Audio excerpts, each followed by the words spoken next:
You know, Iron Man might just be a guy in a metal suit, but he's in a really good metal suit.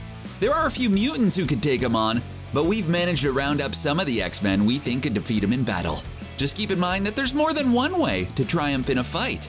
That's a little foreshadowing for you folks.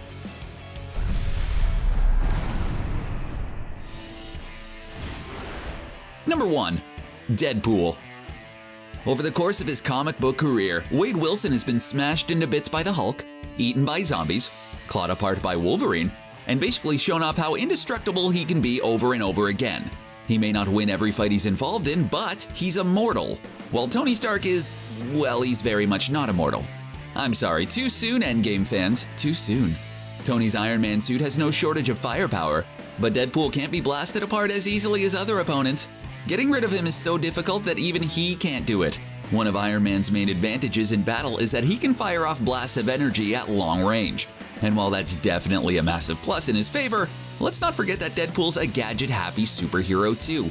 He knows how to use a massive variety of different weapons, and his unpredictable nature would keep the super-calculated Tony guessing during their skirmish. One of Deadpool's weaknesses is his mental state, and if he decides he doesn't care so much about innocent bystanders, this would give him an even bigger advantage. Trying to save people slowed down Tony in his fight versus the Hulk, and I can definitely see Deadpool being clever enough to take advantage of his enemy's compassion. Number 2. Wolverine. Speaking of superheroes who are crazy difficult to destroy, let's see how Iron Man stacks up against Wolverine. Like Deadpool, Wolverine has an amazing ability to heal himself when he's injured in a fight. Plus, you know, the whole adamantium skeleton thing? Yeah.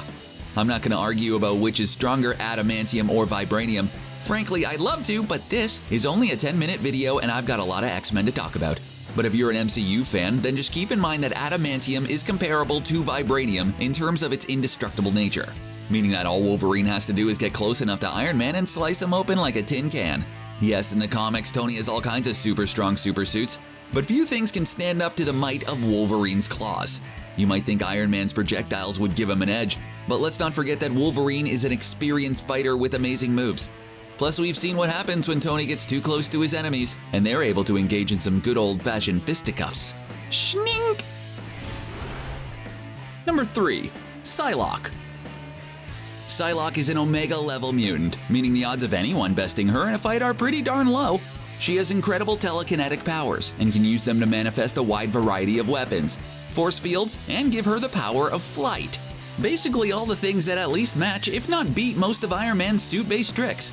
Then there's the fact that Psylocke has telepathy, and can use her psionic knife to cleave through her enemy's brain neurons, and that's not something a super suit can protect against.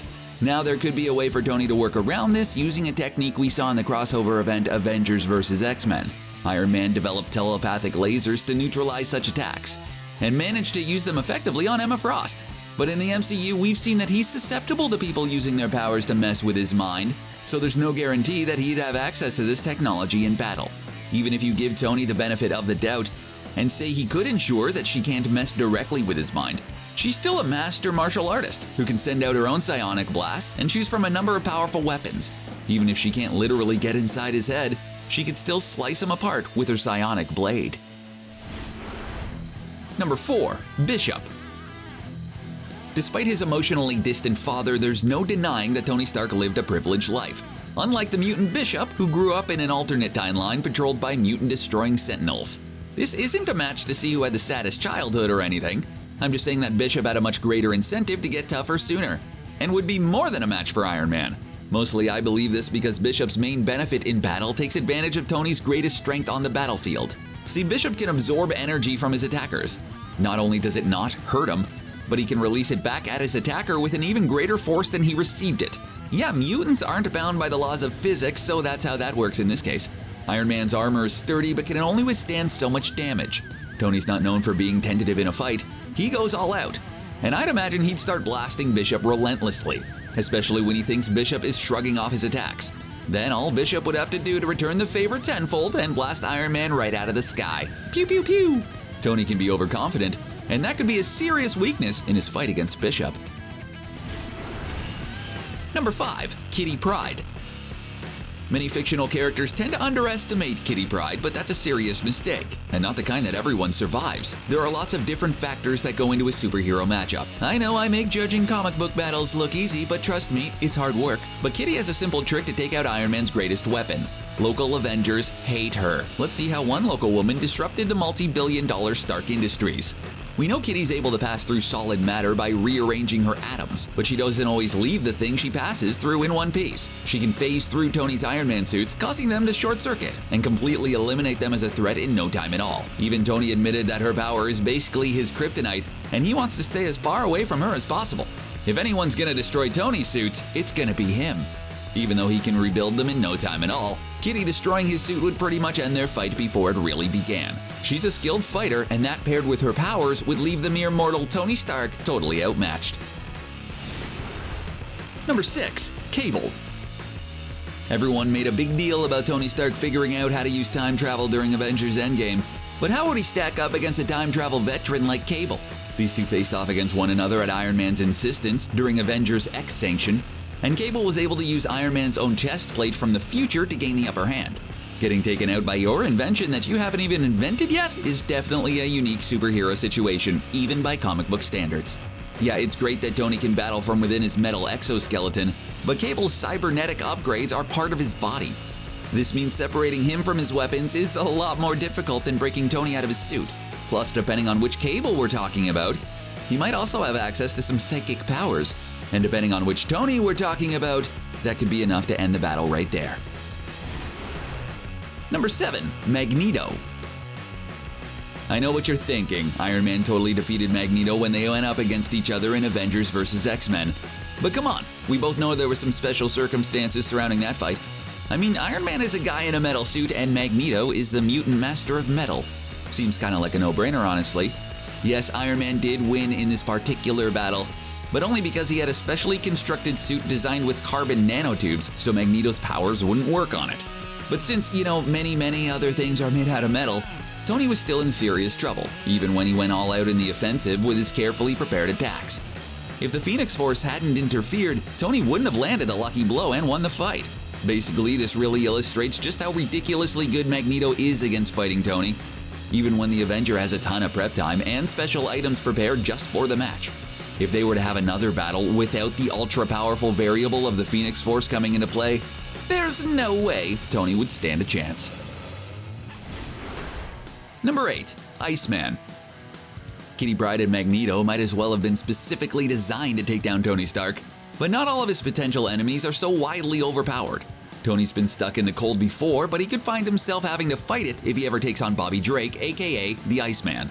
Even if you've never read any of the comics or seen any of the movies, I'm pretty sure you can guess what his power is. But just in case you've had a long day, I'll tell you that he had the ability to create ice. He can make things as cold as Howard Stark's treatment to his son and freeze other people. Iceman's strong, but when his full potential is unlocked by someone like Emma Frost, he's even more powerful. If the Iceman managed to get Tony near a body of freezable water, he'd have a huge advantage, possibly large enough to take down Iron Man. Number 9. Archangel. Being able to fly is definitely a huge advantage when you're a superhero, but this is one edge Iron Man won't have during a battle with the mutant Archangel. In fact, as strange as it is to say, he's way better at flying than Iron Man, and this could be a massive advantage. Tony uses repulsors located on his suit's hands and feet to propel himself into the air. Archangel used to have natural wings, but now they're a techno-organic mix that are strong enough to send people flying or cause serious injuries if they get within flapping distance. Darkwing Duck may be the terror that flaps in the night, but Archangel can do some pretty heavy flapping too. While Iron Man is weighed down by his suit, Archangel has the benefit of hollow bones and a body specifically designed to fly fast and pack a powerful punch. His feathers can pierce steel, shield his body from incoming attacks, and even poison his enemies. Simply put, in an aerial battle, Iron Man would be totally outclassed by Archangel. On the ground, he's still an incredibly skilled combatant with, again, sharp toxic feathers. And as an added bonus, he has advanced healing abilities, so he can shrug off more damage than Iron Man. Number 10. Professor X. Obviously, a major player in a potential match between Iron Man and Professor X would be the Professor's psychic abilities.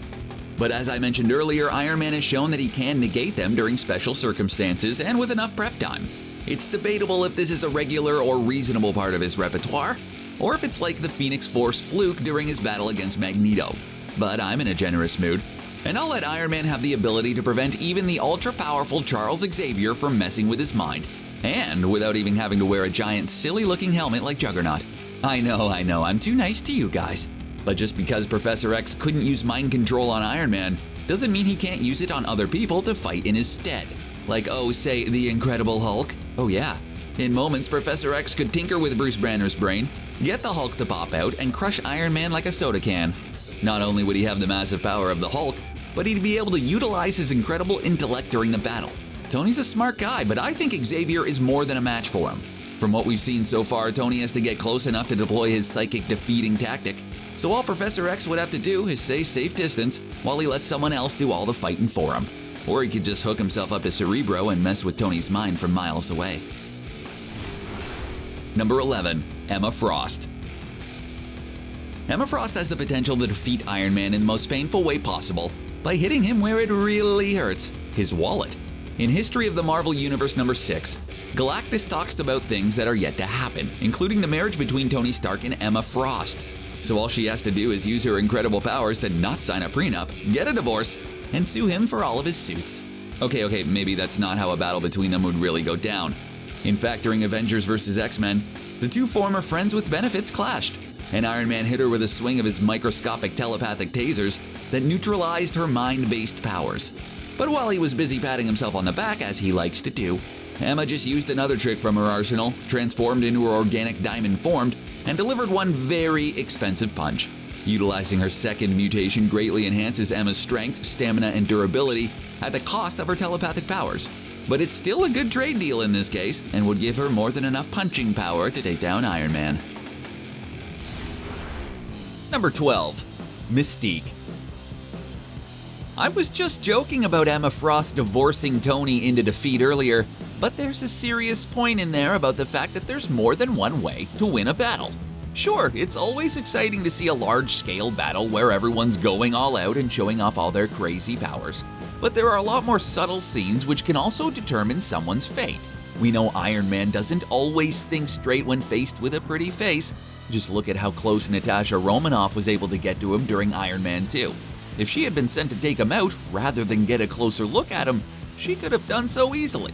In an all-out face-to-face battle, yeah, Iron Man would win against Mystique, barring something really crazy happening. But she's smart, talented, and has the ability to shapeshift.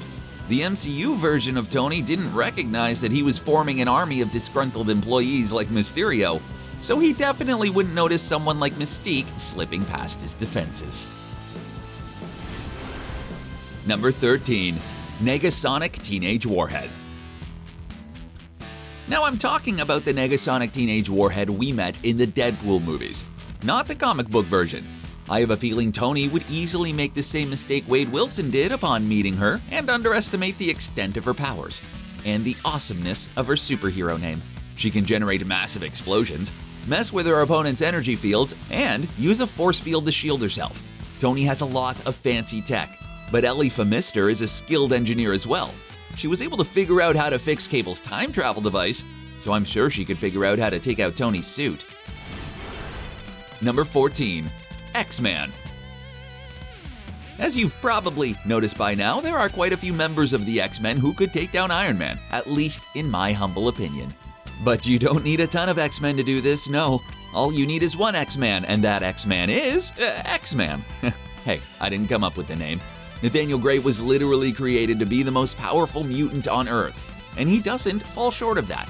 He could destroy entire worlds with a power rivaling that of the Phoenix Force. Yikes. Unless Iron Man happens to battle him at the point in time when he lost access to his powers thanks to the Omega Machine, there's no way Iron Man, or the entire planet for that matter, could defeat X-Man. Number 15. Magic. Magic may be a mutant with pretty obvious powers, but that doesn't mean she wouldn't pulverize the tech-savvy Iron Man in a fight. She can use her stepping discs to teleport herself through both time and space, which is way more impressive than Tony's limited ability to time travel, which we saw during Endgame. As if teleportation wasn't a handy enough talent, She can also use magic so well that she's been considered for the highly prized position of Sorcerer Supreme. Watch out, Doctor Strange. Her mystical armor, psionic shields, and magic spells would reduce Iron Man to rubble in no time at all. Are there any other X-Men you think could best Iron Man in a fight? Let us know who you choose as your champion in the comments section, and then click on the subscribe button for more videos from us here at CBR. We'll see you next time.